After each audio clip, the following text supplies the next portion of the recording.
নমস্কার। সকল ভক্ত বন্ধুদের সাদর আহ্বান জানাই বেদান্ত দর্শন ফেসবুক পেজে। বেদান্ত দর্শন ফেসবুক পেজে আজকে আমাদের সকালের অধিবেশনে একটু দেরি হয়ে গেল, 9 মিনিট দেরি হয়ে গেছে। প্রথমেই তার জন্য মার্জনা চাইছি। আর তারপরে আজকে আমাদের দ্বিতীয় পর্ব। আমরা রঙ্গনাথানন্দজি মহারাজের ভগবদ গীতা ও বিশ্বজনীন বার্তা একদম প্রথম থেকে শোনবার চেষ্টা করছি, বোঝবার চেষ্টা করছি, এবং আমাদের এই একসঙ্গে পথ চলা চলতেই থাকবে। সকালের অধিবেশনে আমরা এখন নিয়মিতভাবে এই গীতার অনুধ্যানই শুনব। প্রতি শনি, মঙ্গলবার এবং একাদশী, পূর্ণিমা, অমাবস্যা এই তিথিতে আমাদের সকালের অধিবেশনগুলি আমরা সমবেত হবার চেষ্টা করি। 5-7 মিনিট দেরিও হয়ে যায় সবারই, কারণ সকালবেলা সবারই একটু কাজের তাড়া থাকে। তো যাই হোক, তবুও তার কৃপায় আমরা সবাই এই যে চেষ্টা করছি, ইচ্ছা করছি, এর জন্যই আনন্দ। আজকে আমরা ওই একদম প্রথম থেকে শুনছি, তো ভূমিকাতেই আছি। এই ভূমিকাটি কিন্তু অনেক বড়, 66 পাতার ভূমিকা।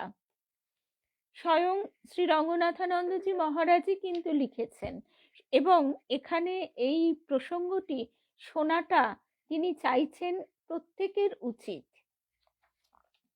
আজকে আমরা তপস্যার অর্থ এবং তাৎপর্য সম্বন্ধে শুনব। তার আগে ঠাকুর মায়ের শ্রীচরণে, শ্রী গুরুদেবের শ্রীচরণে সাষ্টাঙ্গ প্রণাম নিবেদন করে সকল ভক্ত বন্ধুদের শুভ সকাল জানিয়ে, শুভেচ্ছা জানিয়ে শুরু করছি। সারাদিন যেন আমাদের শত কাজের মধ্যেও এই ঈশ্বর চিন্তাটি মনের মধ্যে বইতে থাকে। যাদের বাইরের জগতের কাজ করতে হয় তাদের পক্ষে হয়তো সেটা সবসময় সম্ভব হয় না, তবুও যাতায়াতের পথে বা অবসর সময় ঠাট্টা তামাশা, আবোল তাবোল কথায় সময় নষ্ট না করে আমরা নিজেদের যতটা সম্ভব গঠন করবার যদি চেষ্টা করি, তাহলেই আমাদের এই চেষ্টাটিও সার্থক হয় এবং আমাদের এই মনুষ্য জন্মটিও সুন্দর হয়ে ওঠে। পূর্ণিমা, শর্মিলাদি, পারমিতা এই তো এসে গেছি, মিনুদি, শুভ সকাল, বিলাসপুরের দিদি, দীপঙ্কর, অমিতাকে তো প্রথমেই দেখেছি, শুভ সকাল। তাহলে আজকে আমরা শুনছি দ্বিতীয় পর্ব, তপস্যার অর্থ ও তাৎপর্য। পাশ্চাত্যের মানুষ জ্ঞানের প্রতি ঐকান্তিক অনুরাগ দেখিয়েছেন। আমার বাবা একটা কথা বলতেন, তখন আমরা টিভিতে অ্যানিম্যাল প্ল্যানেট, তারপরে আর একটা কি যেন ছিল, এখন ঠিক মনে পড়ছে না, যাই হোক বিবিসি ওয়ার্ল্ডেও অনেক কিছু দেখানো হতো, অনেক এক্সপিডিশন দেখানো হতো। সেই দেখি আমার বাবা সবসময় বলতেন যে দেখো, এদের ভিতরে এই যে নির্ভীক ভাব, এরা গতানুগতিকতাকে ওভারকাম করে এরা যে নতুনের প্রতি এদের যে আগ্রহ, তার জন্য নিজের জীবন বাজি রাখাও এদের কাছে খুব স্বাভাবিক। এই নির্ভীকতাই হচ্ছে তন্ত্র, তান্ত্রিক এরা। সেই অর্থে ঘন্টার পর ঘন্টা গবেষণা, নিজেদের সুখ স্বাচ্ছন্দ্য ত্যাগ করে, ক্লাবে যাওয়ার সময় নেই, এমনকি রোজকার খাওয়া দাওয়ার সময়টুকু পর্যন্ত নেই, নিজেদের শুধুমাত্র আত্মসুখ সর্বস্ব আমরা, এর গুরুত্বটা কি বুঝি? এইভাবে মানুষ কাজ করছে, আর তাতেই এসেছে আধুনিক বৈজ্ঞানিক জ্ঞান, প্রযুক্তি ও শুভ সকাল মধুমিতা, জয়ন্তীদি, ডিসকভারি চ্যানেল, একদম নামটা মনে পড়ছিল না। এইগুলি তখন আমাদের কাছে এক ভীষণ আকর্ষণীয় ছিল। রূপা, শুভ সকাল, সঞ্চিতা, মিনাদি, শুভ সকাল। আচ্ছা, এই যে বহু যুগ আগে ভারতেও কিন্তু একই প্রবণতা ছিল। এই নিজেদের আত্মসুখকে অগ্রাধিকার না দিয়ে সমাজের জন্য, জগতের জন্য জ্ঞানের অন্বেষণ এবং জ্ঞান আহরণ, এই যে প্রবণতা, এটা ভারতবর্ষেও ছিল। জ্ঞানের প্রতি ছিল অপ্রতিহত প্রেম। আজকে আমরা লেখাপড়াটাকে কিভাবে নিই? একটা ভালো চাকরি পাওয়ার আকাঙ্ক্ষায়। দক্ষিণ ভারতের কেউ হয়তো শুনলেন সুদূর বারাণসীতে একজন আচার্য আছেন, আমাকে সেই আচার্যের কাছে শিক্ষা গ্রহণ করতেই হবে, এই চিন্তা নিয়ে তিনি হাঁটতে আরম্ভ করলেন বারাণসীর উদ্দেশ্যে। পশ্চিম পাঞ্জাবের তক্ষশিলায়, বর্তমানে যা পাকিস্তানের অন্তর্গত, চরক সুশ্রুতের মতো খ্যাতনামা আচার্যের কাছে চিকিৎসা শাস্ত্র, শল্যবিদ্যা শিখতে ভারতের অন্যান্য অঞ্চল থেকে ছাত্রেরা হেঁটে হেঁটে আসতেন। যেখানেই জ্ঞানের প্রতি সত্যিকার অনুরাগ থাকে, সেখানেই দেখা যায় ছোটখাটো অসুবিধা নিয়ে কেউ মাথা ঘামায় না। জ্ঞান অনুসন্ধান হলো তপস্যা, কৃচ্ছ সাধন। তপস্যা ছাড়া কোনো জ্ঞান লাভ হতে পারে না। তপস্যা ও জ্ঞানের অঙ্গাঙ্গী সম্পর্ক। বর্তমানেও যারা ঠিক অ্যাট প্রেজেন্ট মনে পড়ে যাচ্ছে রূপার ছেলের কথা, নীল। আজকে সে শুধুমাত্র জ্ঞান অন্বেষণের জন্যই সে স্কুবা ডাইভিং শিখছে। সে কোথায় কোথায় সমুদ্রের মাঝখানে দিনের পর দিন, রাতের পর রাত কাটাচ্ছে। মা বাবার সঙ্গে তার যোগাযোগ দিনে একবার, কখনো বা তাও নয়। এবং নিজের এই যে অক্লান্ত পরিশ্রম, শুধুমাত্র সেখান থেকে সে যে একটা বিরাট বড় চাকরির দিশা পাবে তার জন্য তো নয়, কারণ তার ভিতর থেকে এই প্যাশনটাই হচ্ছে আসল কথা। তো সেখানে শ্রীকৃষ্ণ গীতাতে বলছেন, অনেকে জ্ঞান তপস্যায় পরিশুদ্ধ হয়ে আমাদের গোটা জাতিকে এইভাবে অনুপ্রাণিত করে। জ্ঞান তপস্যায় পরিশুদ্ধ হয়ে আমাদের গোটা জাতিকে অনুপ্রাণিত করে এবং তাতেই আমাদের জাতীয় জীবনে অগ্রগতি আসে। তপস্যা ছাড়া আরাম কেদারায় বসে জ্ঞান অর্জন হয় না। উদ্যমী হয়ে সংগ্রাম করে তার মূল্য দিতে হয়। সেটাও আমরা প্রতি ক্ষেত্রেই কিন্তু দেখতে পাই। আর তারই নাম তপস্যা। নিজেকে প্রতিষ্ঠিত করার সঙ্গে সঙ্গে এই মনোভাবটি যদি তাদের ভিতরে আমরা খানিকটা দিয়ে দিতে পারি, বা আমাদের প্রার্থনাও যে তাদের ভিতরে এই মনোভাব আসুক যে শুধু আত্মসুখের জন্য নয়, এই সমাজে, এই জগতের জন্য আমার যে উদ্যম, আমার যে সংগ্রাম, তার ফল কিছুটা আমি তাদের দেব, সকলের সঙ্গে ভাগ করে নেব, এই মনোভাবটা কিন্তু প্রয়োজন। আমাদের সংস্কৃতিতে তাই এই মহান শব্দটি হচ্ছে তপস্যা। উপনিষদ ও গীতাতে শুভ সকাল রুদ্রাণী, একদম জয়ন্তীদি, বিহুর শুভেচ্ছা চিনুদি, মধুমিতা, রূপশ্রী, রুদ্রাণী, শুভ সকাল। উপনিষদ ও গীতাতে তাই তপস্যা শব্দটিকে প্রায়ই ব্যবহার হতে দেখা যায়। তৈত্তিরীয় উপনিষদে আছে, ব্রহ্মকে তপস্যার মাধ্যমে অবগত হও। শুভ সকাল লক্ষ্মী। এর ব্যাখ্যা প্রসঙ্গে শঙ্করাচার্য, আদি শঙ্করাচার্য, তার ভাষ্যে যাজ্ঞবল্ক্য স্মৃতি থেকে একটি শ্লোকের উদ্ধৃতি দিয়ে তপস্যা শব্দটির সংজ্ঞা দিয়েছেন।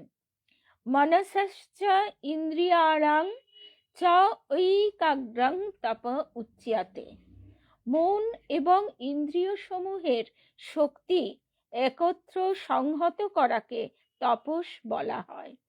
মন এবং ইন্দ্রিয় সমূহের, আমার ইন্দ্রিয়গুলি যদি শুধু আরাম এবং এন্টারটেনমেন্টের দিকেই ধাবিত হয়, সেই দিকেই যদি আকর্ষণ বোধ করে, তাহলে আমরা সাধারণ ক্ষেত্রেও দেখব যে কখনোই সে সফল হতে পারবে না।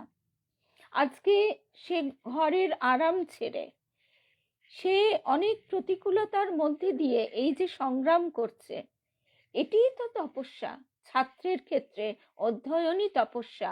এবং সেই জায়গা থেকে নিজেকে প্রতিষ্ঠিত করে সে যখন সমাজকে কিছু দেবে, তখন সেটাই হচ্ছে সমাজের, জাতির অগ্রগতি।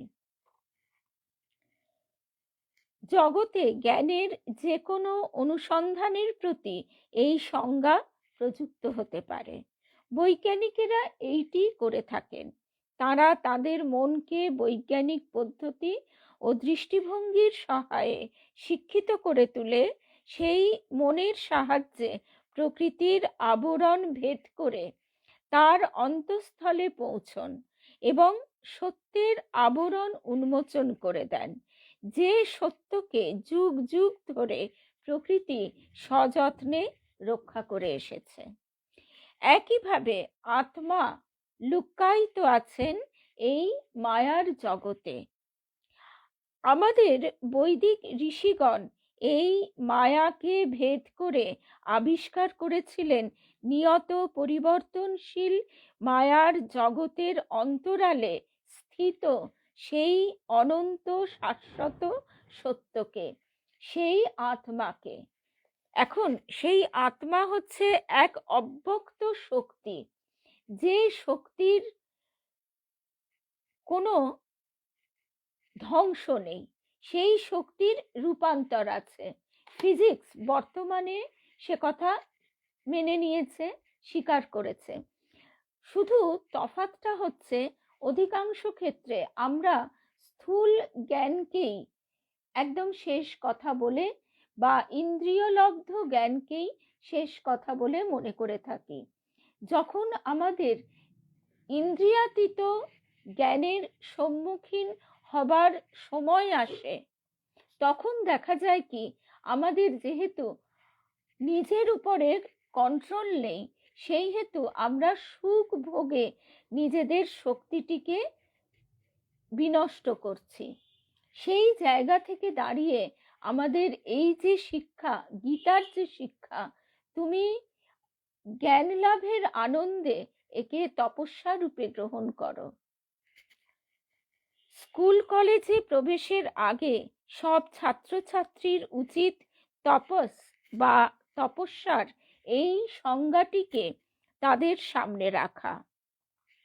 সাধারণভাবে তো আমরা সবাই জানি স্কুল কলেজ বা বিশ্ববিদ্যালয়ে আন্তরিকতার সঙ্গে যথেষ্ট পরিশ্রম না করলে জ্ঞান অর্জন করা যায় না। তপস্যাকে সরিয়ে নিলে জ্ঞানানুসন্ধান লঘু বা সস্তা হয়ে দাঁড়ায়। আর আমাদের শিক্ষায় বর্তমানে সেটাই হয়েছে। যেন তেন প্রকারেণ সহজ পন্থায় আমরা একটা, কখনো বা ভাষাও বটে, জ্ঞান আহরণ করে তাকে কোনো রকমে কাজে লাগিয়ে আত্মসুখের উপায় অবলম্বন করবার দিকেই এগিয়ে যাই। বিশ্ববিদ্যালয়ের মতো কোনো জ্ঞানার্জন কেন্দ্রে গেলে সেখানে তপস্যার মনোভাব বা পরিবেশ দেখতে পাওয়া যায় না। এটাই দুঃখের। দেখা যাবে সবকিছুই বিনা ক্লেশে মেড ইজি পদ্ধতিতে চলছে। ব্যতিক্রমী অবশ্যই কয়েকজন এখনো তপস্যার অগ্নিকে নিরন্তর প্রজ্বলিত রেখেছে। আমাদের সংস্কৃতিতে তপস্যা ও স্বাধ্যায় পরস্পর সদা যুক্ত থাকে। স্বাধ্যায় মানে অধ্যয়ন, অর্থাৎ স্পুন ফিড নয়। অনেক সময়ই আমাদের শিক্ষা ব্যবস্থায় এটাই হয়ে থাকে, আমাদের একদম মেড ইজি উপায়ে সেটি গলাধ্যকরণ করিয়ে দেওয়া হচ্ছে, যেখানে ছাত্রের নিজস্ব চিন্তা ভাবনার প্রতিফলন থাকে তো নাই, থাকলেও তাকে কোনো গুরুত্ব দেওয়া হয় না। সেই জন্যই স্বাধ্যায় মানে নিজে পড়ে অনুভব করবার কথাই আমাদের সংস্কৃতির মূল কথা। বাল্মীকি রামায়ণ শুরু হচ্ছে এই কথাগুলি দিয়ে, কি না, নারদ যিনি কিনা নিয়ত তপস্যা ও স্বাধ্যায়ে নিযুক্ত ছিলেন। অতএব এটি হলো জ্ঞান মুদ্রার ধারণা, যার পিছনে আছে তপস্যা ও স্বাধ্যায়। এবারে আমরা চলে আসছি এই শ্লোকটিতে, যেখানে বলা হচ্ছে উপনিষদগুলি হলো গাভী, সর্বোপনিষদ গাবো দুগ্ধা গোপাল নন্দনঃ পার্থ বৎসঃ সুধীর ভক্তা দুগ্ধং গীতামৃতং মহৎ। অর্থাৎ উপনিষদগুলি হলো গাভী, দগ্ধা হলেন গোপালক পুত্র অর্থাৎ শ্রীকৃষ্ণ, পার্থ বা অর্জুন বৎস শুদ্ধ বুদ্ধি নারী পুরুষ পানকর্তা, এবং অমৃতময়ী গীতা হলো দুগ্ধ। এবার দুগ্ধ পান করা সম্পূর্ণ হলে তবে পুষ্টি লাভ শুরু হয় তা তো নয়। যখনই আমরা দুগ্ধ পান করতে থাকি ভিতরে তার প্রক্রিয়া শুরু হয়ে যায়। তেমনি যখনই আমরা কোনো বিষয়ে মনোনিবেশ করি, স্বাধ্যায় এবং নিদিধ্যাসন এইগুলিও থাকে, তখনই আমাদের মানসিক পুষ্টি লাভ শুরু হয়। এই বিখ্যাত শ্লোকটি সমগ্র ভারতে জনপ্রিয়। গীতা বর্ণিত হয়েছে উপনিষদের সার রূপে। তারপর বলা হচ্ছে কংস ও চাণুর অসুর প্রবৃত্তির দুই পাষণ্ড, কংস ও চাণুর বিনাশক, জননী দেবকীর পরমানন্দদায়ক বসুদেব পুত্র জগৎগুরু ভগবান শ্রীকৃষ্ণকে বন্দনা করি। শ্রীকৃষ্ণ জগতে কোনো বিশেষ সম্প্রদায়কে বা কোনো দেশকে বা কোনো জাতিকে শিক্ষা প্রদান করতে আসেননি। সেই জন্য গীতা কোনো বিশেষ একটি ধর্মের প্রবক্তা নয়, কোনো সম্প্রদায় গঠন করবার জন্য নয়। গীতা হচ্ছে মানব ধর্ম, মানবের মনুষ্যত্ব গঠনের একটি উপায় শিক্ষার গ্রন্থ। তিনি এসেছিলেন সমগ্র মানব জাতির জন্য। সেটি বোঝাবার জন্যই বলা হয়েছে কৃষ্ণাং বন্দে জগদ্গুরু। তারপরের শ্লোকটি রূপক অলঙ্কারে পূর্ণ। আমরা শ্লোকের অর্থেই চলে আসি। সেখানে বলা হচ্ছে যুদ্ধরূপ যে নদীর ভীষ্ম ও দ্রোণরূপ দুই তীর, যুদ্ধরূপ যে নদীর ভীষ্ম ও দ্রোণরূপ দুই তীর, জয়দ্রথ রূপ জল, গান্ধার রাজ রূপ নীল পদ্ম, শল্যরূপ হাঙর, কৃপরূপ খরস্রোত, কর্ণরূপ তীর প্লাবী তরঙ্গ, অশ্বত্থামা ও বিকর্ণরূপ ভয়ঙ্কর দুই কুমির, এবং দুর্যোধন রূপ ঘূর্ণাবর্ত। এই কঠিন পরিস্থিতিতে যার রূপ এখনো আমরা সর্বক্ষেত্রেই দেখতে পাই, অর্থাৎ এদের এই বৈশিষ্ট্যগুলি নামটা যুগে যুগে পাল্টে গেছে, কিন্তু এদের এই যে ভাবগুলি, এই বৈশিষ্ট্যগুলি তো কমেনি, বৃদ্ধি পেয়েছে উপরন্তু। সেই জায়গায় কেশব শ্রীকৃষ্ণ কর্ণধার থাকায় পাণ্ডবরা সেই রণ নদী নিশ্চিত রূপে উত্তীর্ণ হয়েছিলেন। তারপরের শ্লোকে বলা হচ্ছে, এগুলি কিন্তু গীতা মাহাত্ম্য, এগুলি গীতার মূল অংশ নয়। পরবর্তী শ্লোকে বলা হয়েছে যে পদ্ম পরাশর পুত্রের বাক্যরূপ সরোবর জাত, পরাশর পুত্রকে ব্যাসদেব, যে পদ্ম পরাশর পুত্রের বাক্যরূপ সরোবর জাত, হরি বিষয়ক কথা প্রসঙ্গ দ্বারা পূর্ণ প্রস্ফুটিত। হরি অর্থে কোনো একজন ব্যক্তি নয়, কোনো ব্যক্তি সত্তা নয়, পরম দেব সত্তাকে বোঝানো হচ্ছে। অর্থাৎ সেই দেব সত্তাই বারংবার মনুষ্য কায়া ধারণ করে অবতীর্ণ হয়। সেই জন্য ঠাকুর এই যে কথাটি বলেছেন যে রাম যে কৃষ্ণ সেই ইদানিং শ্রীরামকৃষ্ণ, কিন্তু তোর বেদান্তের দিক দিয়ে নয়। ঠাকুর স্বামীজিকে আবার এই কথাটিও যে বলছেন পরে, সেই জায়গা থেকে আমাদের এইটি বুঝতে কোনো অসুবিধা হয় না যে সেই বিরাট শক্তি বারংবার বিভিন্ন কায়া ধারণ করে মর্তে অবতীর্ণ হচ্ছেন। কখনো অংশ, যেমন আজকে গঙ্গাসাগরে কপিল মুনির আশ্রমে প্রচন্ড ভিড়, কপিল মুনির অংশ অবতার কপিল মুনিকে বলা হয়, নারায়ণের অংশ তিনি, অর্থাৎ সেখানে তার কিছুটা শক্তি প্রকাশিত হয়েছে। কিন্তু শ্রী রামকৃষ্ণের পূর্ণ শক্তি। শ্রী শ্রী মা যেমন বলছেন, এতদিন দেখেছো কলা অংশ, এবার দেখছো পূর্ণচন্দ্র। নানা আখ্যান রূপ কেশরযুক্ত, অর্থাৎ বিভিন্ন কাহিনীর মধ্যে দিয়ে আমাদের মনকে আকর্ষণ করা হচ্ছে। যার মধু এই জগতের সজ্জন রূপ ভ্রমরগণ নিত্য পান করেন। গীতারূপ তীব্র সুগন্ধযুক্ত অমল মহাভারত রূপ সেই পদ্ম কলিযুগের কলুষ নাশে ব্যগ্র ব্যক্তিদের সর্বোত্তম কল্যাণ করুক। সাহিত্য এই জন্যেই আমাদের এত ভালো লাগে। কি সুন্দর উপমার দ্বারা, কি সুন্দর অলঙ্কারের দ্বারা এখানে গীতার মাহাত্ম্য বর্ণনা হচ্ছে। পরবর্তী শ্লোকটি শ্রীকৃষ্ণের কৃপা বিষয়। এটিও একটি বিখ্যাত শ্লোক, আমরা সবাই শুনেছি। মূকং করতি বাচালং পঙ্গুং লঙ্ঘয়তে গিরিম ইয়ৎ কৃপা তমহং বন্দে পরমানন্দ মাধবম। যার কৃপা মুখকে বাগ্মী করে এবং পঙ্গুকে গিরিলঙ্ঘন করায়, সেই পরমানন্দ স্বরূপ মাধবকে, শ্রীকৃষ্ণকে বন্দনা করি। কারণ আমরা দেখতে পাই যে তার সেই শক্তির ধ্যান করলে আমাদের ভিতরেও সেই শক্তির প্রকাশ ঘটে।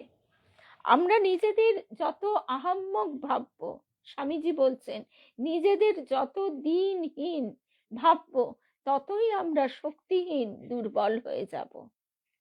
আর বর্তমানে এই যে এত মোটিভেশনাল স্পিচের রমরমা, সেখানেও কিন্তু সেটাকেই একটু ঘুরিয়ে ফিরিয়ে নতুন মোড়কে বলা হয়, নেগেটিভ চিন্তা থেকে পজিটিভ চিন্তায় তুমি নিজেকে সবসময় রাখো। ঘুম থেকে উঠেই পজিটিভ চিন্তা করো, সেটাই মূল কথা। অর্থাৎ শক্তি, তুমি যে এক বিরাট শক্তির সঙ্গে তোমার যোগসূত্রটি হারিয়ে ফেলছো না, সেইটি তোমাকে বারবার স্মরণের মধ্যে দিয়ে পুনরুজ্জীবিত করতে হবে। তা না হলে কি হবে, মাঝখানে কাদা পলি পড়ে সাগর থেকে নদীর যে যোগসূত্রটি, সেটি যদি চাপা পড়ে যায়, কিছুদিন বাদে সেই নদী মজে যাবে, বদ্ধ হয়ে যাবে। কিন্তু যদি সেখানে পলি পড়ে কাদা পড়ে আটকে না যায়, তাহলে জোয়ার ভাটার মাধ্যমে সেই নদী কিন্তু অনেক বেশি স্রোতস্বিনী থাকবে, শুধু নয়, তা চারপাশকে অনেক বেশি ফল প্রদান করবে। দৈব কৃপার শক্তির কথা ব্যক্ত করতে গিয়ে ভারতবর্ষের বহু মুনি ঋষি বারে বারে এই শ্লোকটি ব্যবহার করেছেন। শ্রীরামকৃষ্ণ বলছেন, দৈব কৃপা হলো সেই বাতাসের মতো যা সবসময়ই বইছে। তোমার নৌকা সামনে এগোচ্ছে না, তার কারণ তুমি পাল তুলে দাওনি। তোমাকে এইটুকু করতে হবে, পাল তুলে দাও, তাহলে বাতাস লাগবে এবং তুমি সামনে এগোবে। এবার সেই কৃপার বাতাস ঠাকুরের আবির্ভাবে অনেক জোরে, এবার পুরো ঝোড়ো বাতাস বইছে। অনুভব করতে হলে আমাদের শুধু এই কাজটুকু করতে হবে। তারপর আছে আদি শঙ্করাচার্যের গীতা ভাষ্যের যে ভূমিকা, সেখানে শঙ্করাচার্য আমরা দেখছি তার জন্ম বা আবির্ভাব যাই বলি না কেন 788 খ্রিস্টাব্দে, আর তার মহাপ্রয়াণ হচ্ছে 820 খ্রিস্টাব্দে, মাত্র 32 বছর। সেই 32 বছরে তার যে অসামান্য প্রতিভা, সেই প্রতিভার দ্বারা তিনি নতুন করে ভারতীয় সংস্কৃতি, দর্শন ও আধ্যাত্মিকতার বৈশিষ্ট্যকে মূর্ত করে তুলেছিলেন। রচনা করেছিলেন বেদান্তের ওপর অনেকগুলি পাণ্ডিত্যপূর্ণ এবং জনপ্রিয় গ্রন্থ। তার 32 বছরের স্বল্প জীবনকালে তার প্রতিভার স্বাক্ষর তিনি রেখে গেছেন। সেখানে এইবারে স্বামী রঙ্গনাথানন্দজি মহারাজ বলছেন, গীতা ভাষ্যের ওপর শঙ্করাচার্যের যে 2 পৃষ্ঠা ব্যাপী ভূমিকা আছে, তার প্রধান অংশ আমরা আলোচনা করব। এখানে রয়েছে মানব প্রগতি সম্বন্ধে এক সার্বিক ভাবনার বিষয়, তার বিস্তার। রঙ্গনাথানন্দজি মহারাজ বলছেন, আমি চাই গীতা প্রেমিক প্রত্যেকেই এই ভূমিকা অধ্যয়ন করুন, এর সর্বজনীন ভাবটি আগে উপলব্ধি করুন, তার দ্বারা আন্তরিকভাবে প্রভাবিত হন। গীতা মানুষের জীবনকে লৌকিক ও আধ্যাত্মিক এই দুভাগে বিচ্ছিন্ন করে ফেলে না। অনেকেই কিন্তু আমাদের বলে থাকেন যে ধর্ম ধর্ম করে আধ্যাত্মিকতার নাম নিয়ে আমরা বর্তমান থেকে বা বাস্তব থেকে নিজেদেরকে সরিয়ে রাখি। এই পলায়নপর মনোবৃত্তি, এটাই হচ্ছে আধ্যাত্মিকতা আমাদের দেয়। এ কথা তো অনেকে বলে থাকেন। সেই জায়গা থেকে আমাদের এই কথাটি বিশেষ প্রণিধানযোগ্য। গীতা মানুষের জীবনকে লৌকিক ও আধ্যাত্মিক এ দুভাগে বিচ্ছিন্ন করে ফেলে না, বরং মানব জীবন ও তার ভবিতব্য সম্পর্কে এক সমন্বিত দৃষ্টিভঙ্গি গ্রহণ করে। আমরা ওই মিলিটারি জেনারেল সাহেবের কথা শুনেছিলাম এবং সেখানেও শুনেছিলাম তিনি প্রথমে বিষণ্ণতা নিয়ে বলছেন যে হ্যাঁ, আমি কাজ করতে করতে যখন ক্লান্ত হয়ে পড়ি তখন একটু গীতা পড়ি। কিন্তু রঙ্গনাথানন্দজি মহারাজ তাকে তখনই বিশেষভাবে বলছেন যে শুধুমাত্র এই কারণটি গীতা পাঠের জন্য একেবারেই অর্বাচীন। গীতা পাঠ আপনাকে শক্তি দেবে, মূল কথা হচ্ছে সেটাই। একজন ভক্ত যে, সেও কিন্তু ওই কাঁদুনি গেয়ে নেচে গিয়ে হরিনাম করছে, এই রকম চিত্র আমাদের চোখের সামনে ভেসে উঠলে তা কিন্তু ভুল। যে প্রকৃত ভক্ত, তার মধ্যে প্রথম পরিচয় হচ্ছে তার নির্ভীকতা। আমরা ঈশাত্মানন্দজি মহারাজের একটা কথা যদি স্মরণ করি, তিনি যখন এক নাম না করেই বলছি, এক বিশেষ স্থানের মঠ মিশনের দায়িত্বে ছিলেন, তখন তাকে প্রাণনাশের হুমকি দেওয়া হচ্ছিল। একবার দুবার নয়, বারংবার। তিনি কিন্তু সেই জায়গায় নিজে ভয় পেয়ে, যদি তার আধ্যাত্মিকতা আমাদের পলায়নপর মনোবৃত্তিকেই এগিয়ে দেয়, তাহলে তো তিনি প্রথমেই সেখান থেকে চলে আসবার কথা ভাবতেন। তা তো নয়, তিনি ফেস করতে চাইলেন। শুধু নয়, তিনি বললেন ঠিক আছে, প্রাণনাশ হয়ে গেলে তো সবটাই মিটে গেল, তার আগে যারা হুমকি দিচ্ছে তাদের সঙ্গে তিনি সামনাসামনি বসতে চাইলেন। এবং শুধু বসতে চাইলেন নয়, তিনি বললেন যে তাতে যদি মীমাংসা না হয় বা আমার কথা আপনাদের পছন্দ না হয়, নিতান্তই যদি আপনারা ধ্বংসাত্মক মনোভাবই নেন, তাহলে এমনভাবে আপনারা আমাকে হত্যা করুন যে আমি যেন প্রভুর পায়ে গিয়ে পড়ি। তাই এই যে নির্ভীকভাবে তার বলা কথাগুলি, তাতেই কিন্তু তাদের মানে যারা হুমকি দিয়েছিল তাদের মনোভাবের আশ্চর্য পরিবর্তন ঘটল। অর্থাৎ অধিকাংশ ক্ষেত্রেই দেখা যায় আমরা আগেই ভয় পাই। আমার একেবারে নিজের পিসিরও একটা কথা বলবো।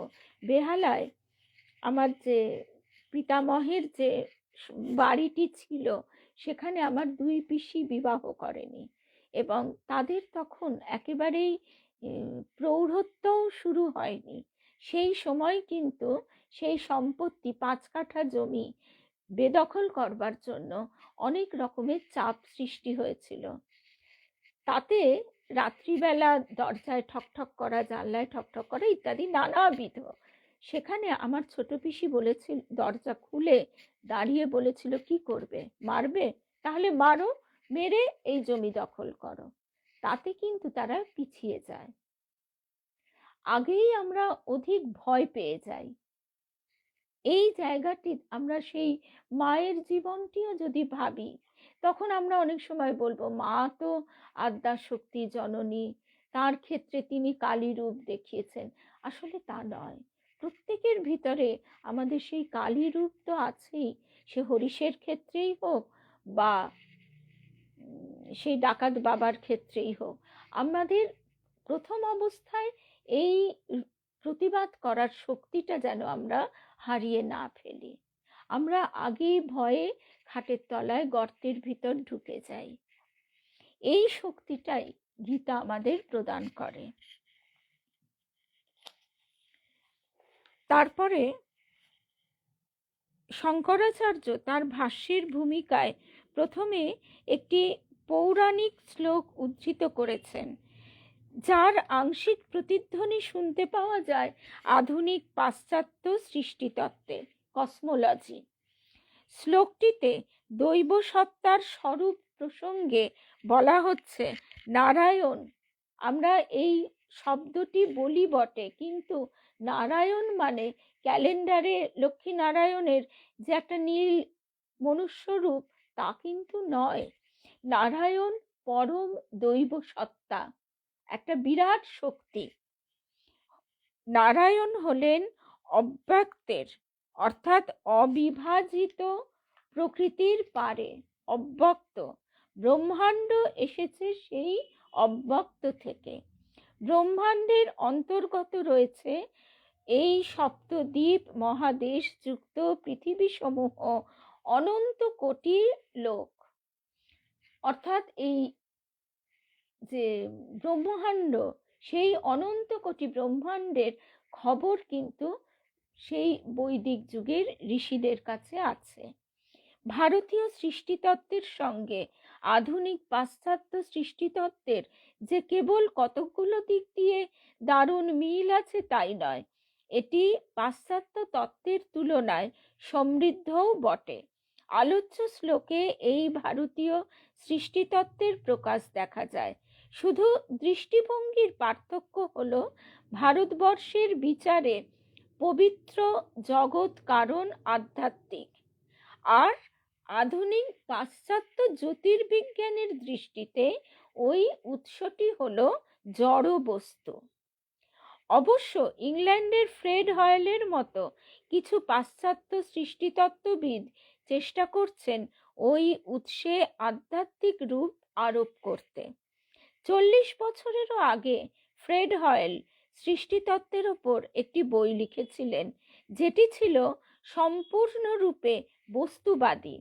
এখন তিনি কিন্তু তার মতবাদ পরিবর্তন করে আরেকটি গ্রন্থ রচনা করেছেন, যার শিরোনামটিতেই রয়েছে এক আধ্যাত্মিক মাত্রা, দ্য ইন্টেলিজেন্ট ইউনিভার্স, চৈতন্যময় মহাবিশ্ব। এবং বেদান্ত এই বিশ্বকে এমনটি বলে থাকে, অনন্ত অদ্বৈত চৈতন্য সত্তা। এখানে আমরা যে নারায়ণের উল্লেখ পাচ্ছি, যার সঙ্গে তুলনীয় কোনো ধারণা বা ভাব পাশ্চাত্য জ্যোতির্বিজ্ঞানে নেই, কিন্তু পরবর্তীকালে অব্যক্ত বা অবিভাজিত অবস্থার কথা আসছে, যা আধুনিক পাশ্চাত্য জ্যোতির্বিজ্ঞানের স্টেট অফ সিঙ্গুলারিটির, অর্থাৎ এককত্বের অবস্থার সঙ্গে তুলনীয়। পরম দৈব সত্তা নারায়ণকে আবাহন করা হয়েছে এই বলে যে তিনি অবিভাজিত প্রকৃতির পশ্চাতে অবস্থিত।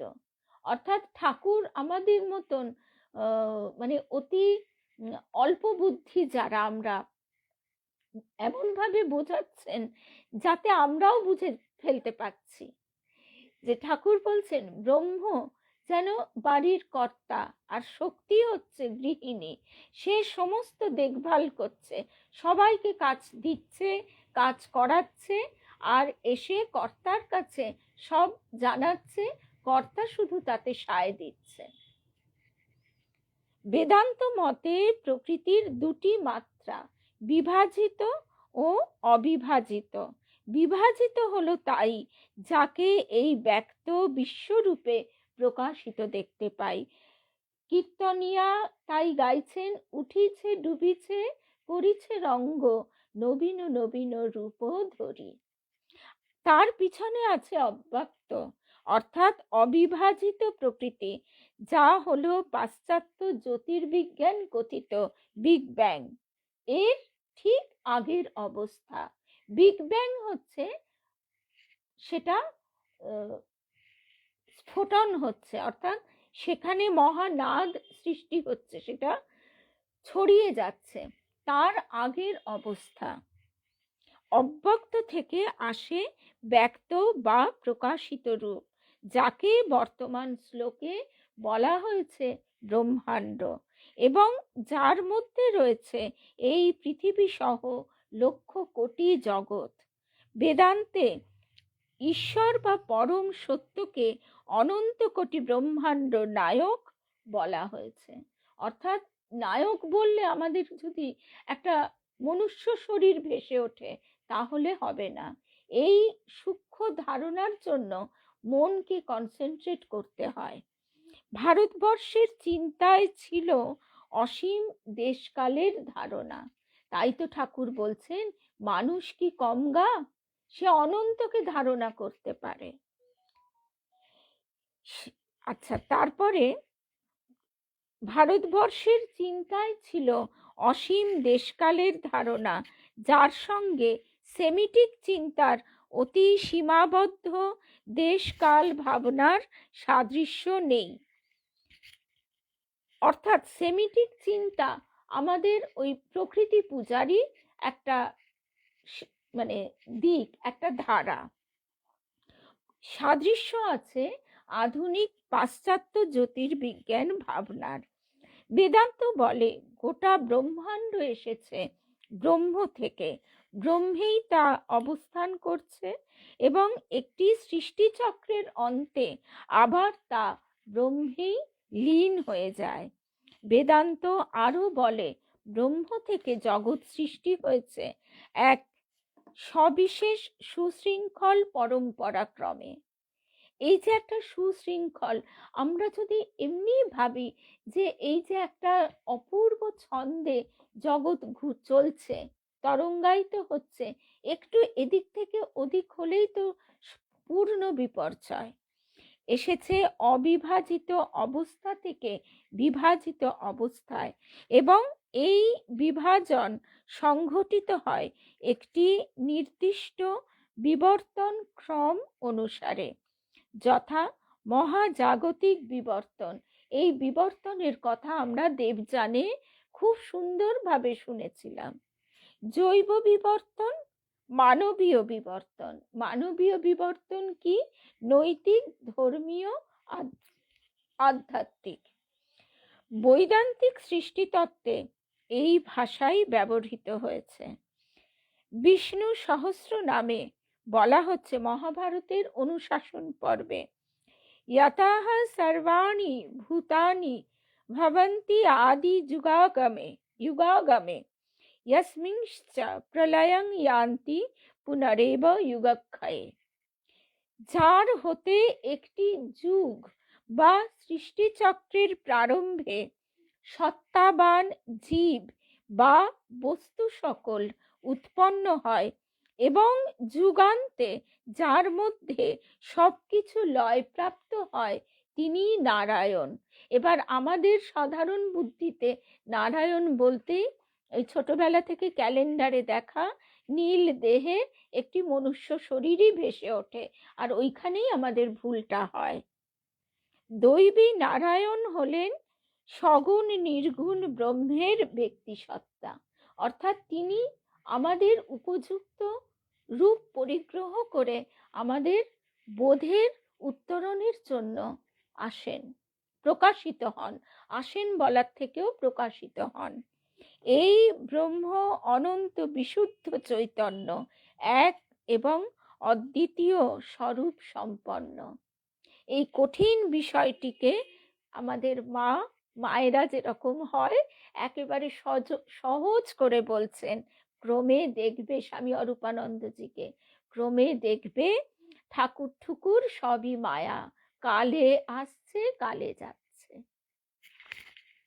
আজকে এই অবধি আমরা সবাই একসঙ্গে শুনছি, একসঙ্গে পথ চলছি।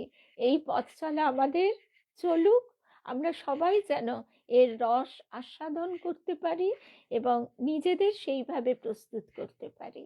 জয় রামকৃষ্ণ।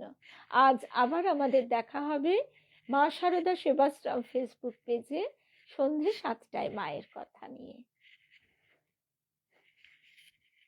জয় রামকৃষ্ণ।